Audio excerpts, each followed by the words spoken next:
एक साहूकार था, उसके 7 बेटे थे, 7 बहुएं तथा एक बेटी थी। दिवाली से पहले कार्तिक वदी अष्टमी को सातों बहुएं अपनी इकलौती ननंद के साथ जंगल में खदान में मिट्टी खोद रही थी। वहीं शाही की नान थी। मिट्टी खोदते समय ननंद के हाथ इसका बच्चा मर गया। स्याऊ माता बोली कि अब मैं तेरी कोख बांधूंगी। तब ननंद अपनी सातों भाभियों से बोली कि तुम में से मेरे बदले कोई अपनी कोख बंधा लो। सब भाभियों ने अपनी कोख बंधवाने से इनकार कर दिया, परंतु छोटी भाभी सोचने लगी कि यदि मैं कोख नहीं बंधवाऊंगी तो सासू जी नाराज होंगी। ऐसा विचार कर ननंद के बदले छोटी भाभी ने अपनी कोख बंधवा ली।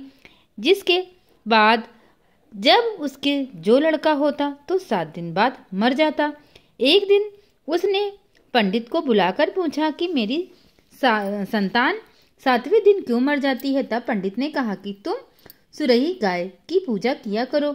सुरही गाय स्याऊ माता की भाईली है, वह तेरी कोख छोड़े तब तेरा बच्चा जिएगा। इसके बाद वह बहू प्रातःकाल उठकर चुपचाप सुरही गाय के नीचे सफाई आदि कर जाती। गौ माता बोली कि आजकल कौन मेरी सेवा कर रहा है, सो आज देखूंगी। गौ माता खूब तड़के उठी।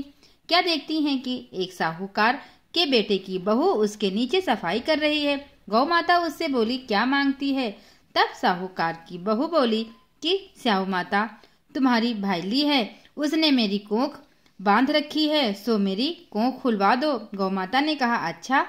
तब गौ माता समुद्र पार अपनी भाईली के पास उनको लेकर चली। रास्ते में कड़ी धूप थी, सो वे दोनों एक जंगल के नीचे बैठ गई। थोड़ी देर में एक सांप आया और उसी पेड़ पर गरुड़ पंछी का बच्चा भी था।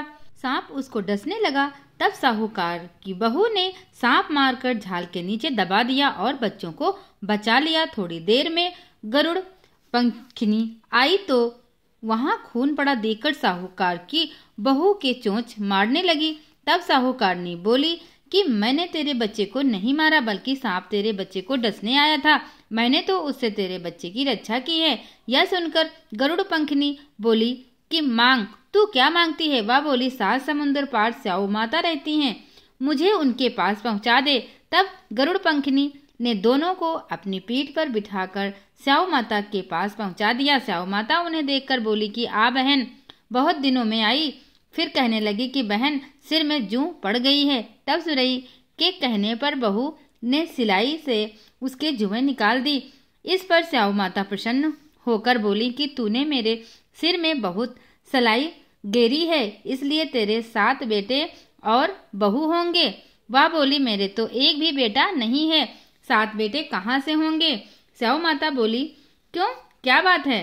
तब वह बोली मुझे वचन दें तो बताऊं। स्याऊ माता बोली वचन दिया, वचन से फिरूं तो धोबी के कुंड पर कंकरी होऊं। तब साहूकार की बहू बोली मेरी कोख तो तुम्हारे पास बंद पड़ी है। यह सुनकर स्याऊ माता बोली कि तूने मुझे बहुत ठग लिया, मैं तेरी कोख खोलती हूँ, खोलती तो नहीं परंतु अब खोलनी ही पड़ेगी। जा तेरे घर तुझे 7 बेटे 7 बहुएं मिलेंगी, तू जाकर उजमन करियो, 7 अहोई बनाकर 7 कढ़ाई करियो। वह लौट कर घर आई तो वहां देखा कि 7 बेटा 7 बहुएं बैठे हैं।